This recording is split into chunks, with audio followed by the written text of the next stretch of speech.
How to save battery by turning off background app refresh on iPhone. Hey everyone, welcome back to the channel. If you are new here, don't forget to hit the subscribe button and turn on the notification bell to not miss any updates.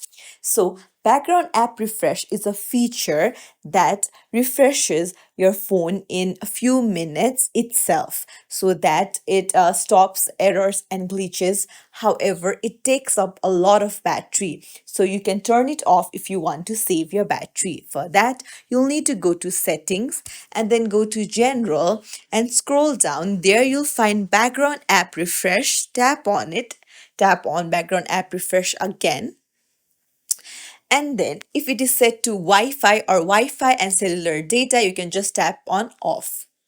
So once you turn it off, this will not refresh your app continuously so that it will save the battery power.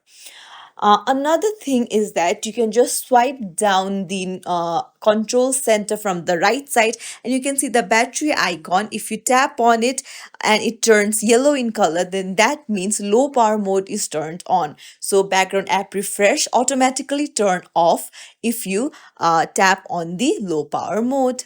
So that's it. If you found this tutorial helpful, don't forget to like and subscribe to our channel for more tips and tricks. Thank you for watching.